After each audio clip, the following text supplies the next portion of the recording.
it's not as big of a deal. Because if someone didn't know and wasn't expecting it as even a possibility, it can be something that really can be very off-putting. But instead, you guys could, you know, laugh about it, make a joke about it, kind of move on from it, kind of acknowledge what it is. But it's very important to have that openness with each other. Okay, so now we're gonna go specific male and female. The area of the spinal cord injury that's responsible for erection is between T11 and L2. So I have a picture up on the right of where those nerves are. And then there's different types of erections.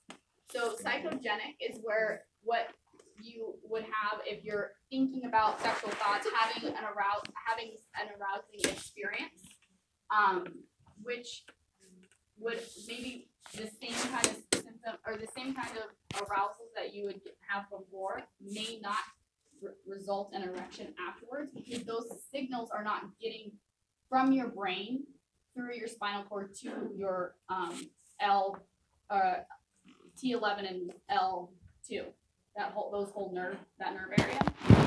You may not be able to achieve an erection in the same way just through mental and physical stimulation. The other types of erections are I can't say that one right. Flexogenic. Thank you. And this can happen, you know, just throughout different types of activities, like your catheter being changed, ICP, maybe you're being with your wife, pulling blankets over your body.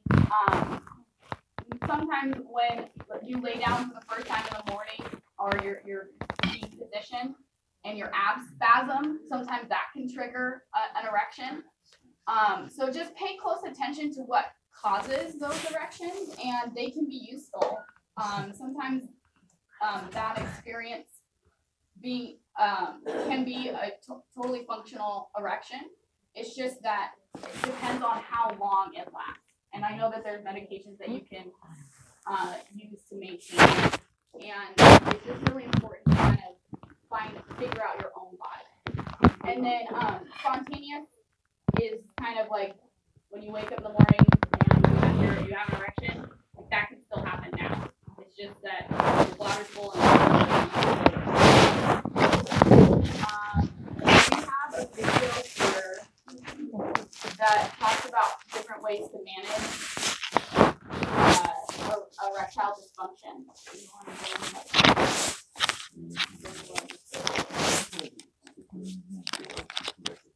Okay, so on your list, there is Dr. Mitchell-Tepper.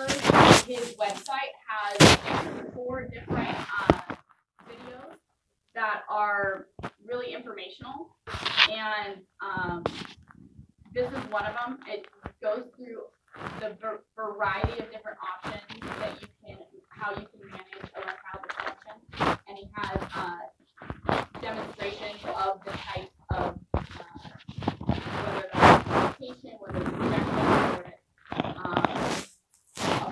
with a ring, different types of things that you can.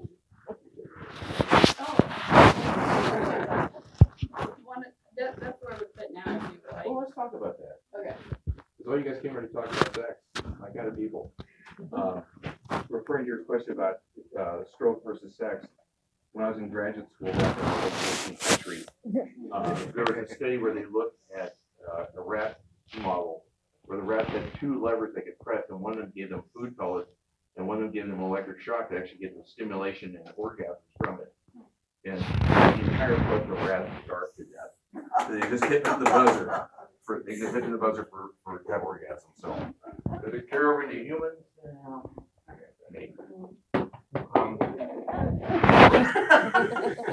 There should be some refractory time. Oh, okay.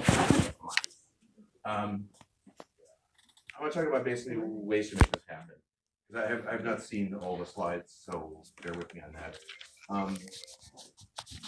I was raised ladies first, so we'll start with the ladies, and frankly, it's a shorter discussion for the ladies in the room with spinal cord injury, and that the chief deficits are really vaginal lubrication. It really is. The performance issues are unfortunately mostly male. So really, once lubrication is taken care of and you've accounted for being comfortable with the changed body habitus. Performance is actually pretty straightforward. There are the caveats already mentioned about watching your skin. There is shearing, there is pressure. You don't want a bad thing to happen. Typically, female bottom is preferred position for lots of reasons. Your ability to get pregnant does not change with a spinal cord injury. It does make delivering a child a little bit trickier, only in that most OBGYNs are not comfortable delivering babies in someone who's a para or tetraplegic. Example of that, I was a chief resident at UC Davis about 25 years ago, and I got a consult to come down to the emergency room to admit a patient to inpatient rehabilitation. And rehab docs almost never admit people directly from the emergency room. It's usually they go to neurology, neurosurgery, ortho to come to us. And so I dutifully marched down to see why they wanted me to admit this person from the emergency room. It was a very pleasant lady who was 39 and a half weeks gestation, just about to pop. And the OBGYN didn't think they should be on their service because, well, she's spinal cord injured. And I pointed out she'd been spinal cord injured when she got pregnant. And that really belonged on an OBGYN service, and rehab would consult in and take care of this. So it was in battle back and forth. They wanted to know that a woman who's not going to be in patient rehab, and that's other people who are in patient rehab. Having a pregnant woman delivering the daddy next door. And then turning into a care service for the child as well. So, but your ability to get pregnant does not change with spinal cord injury.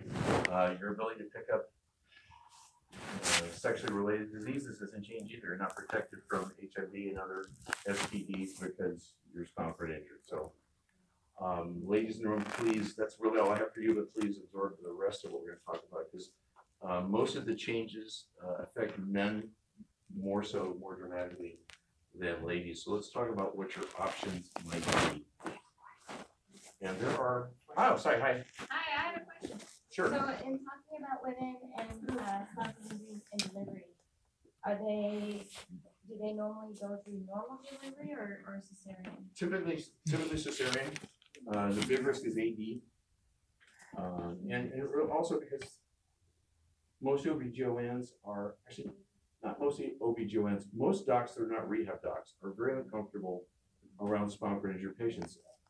People like me become the primary care doc for most people with SCI because even their internists are not comfortable. They don't know how to treat dysreflexia.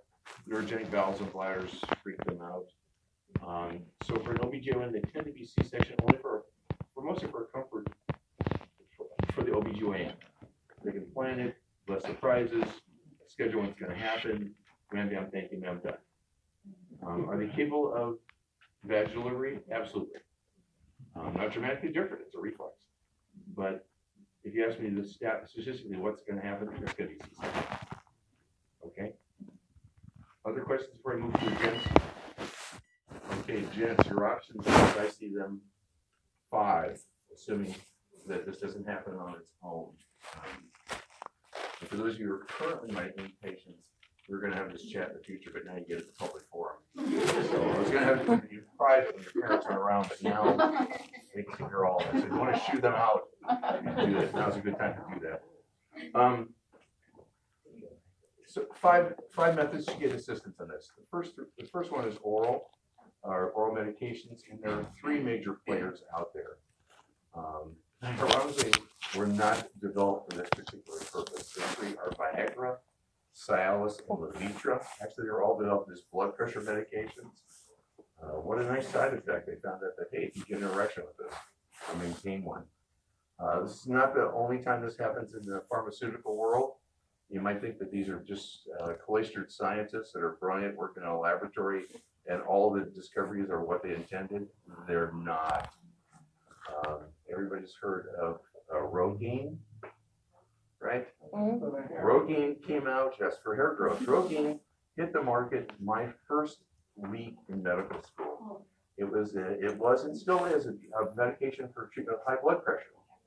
In the first trials, they realized that people were having blood pressure control, not very effective, but they're getting hair growth on their arms and legs. And I thought, gosh, wouldn't it be interesting if we just rub this in? And that's where Rogaine wasn't designed for hair growth. It was a wonderful side effect. And if you watch those ads that say, hey, watch for a dangerous drop in blood pressure. Well, yeah, it's an antihypertensive. So same with Viagra, Cialis, Levitra. None of them are designed as sexual aid. They're all designed as blood pressure medications. What they do when you take these meds is they allow increased blood flow into the corpus cavernosum, which is the vessels in the penis that allow you to get an erection. The onset of action is different for the three of them. Let's talk about first off effectiveness. Each of the medications tested in spinal cord injured males against a placebo got the lowest percentage of men that got erections was 67%. And the upper limit was about 3%, 76%. So most men who take these medications will get erections as a result of them.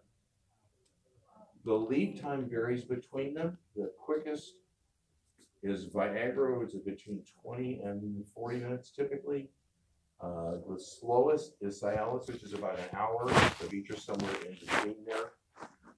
I've heard this. I've not taken the medication, but I've heard that if you don't swallow it, but instead chew it, specifically Viagra, that the onset is about half that. It's about 10 to 15 minutes to get into action. I've also heard that there's an uncomfortable metallic taste in one's mouth. So if you're going to take it not as recommended, but decide to chew it instead, be prepared to have a glass of wine to wash it down. Okay. They do lead to erections. The erections last typically between a half hour and an hour. If they last longer than 4 hours, don't call your friends to brag. Get to an emergency room, because one of the unfortunate side effects of these is what's called priapism, and that's an erection that does not go down ever. And when they do have to resolve it, it's the last one that you have. So it'd be one that talk about to your friends, but get a good picture of it because you're not going to see it again. So if it really is, when they say if it's more than 4 hours, get to an emergency department, have them resolve the problem. In fact, if it's more than 2 hours, get to an ED. Okay. Other side effects are flushing. You can get headaches, feel a bit lightheaded. Of the three medicines, Viagra alone has the side effect of possibly decreasing vision. It's been a sample of one, but they had one gentleman who, much like the analogy we talked about, took Viagra and he noticed his vision got worse, and he thought, this is interesting. I wonder what happens if I do it again and again and again, until he eventually was blind, great erections, but no longer had sight. So it can cause blindness. Very rarely, if vision changes, change meds, do whatever you're going to do. Can trigger autonomic dysreflexia. All these medications, because your inaction can cause skin lesions. You're going to be doing something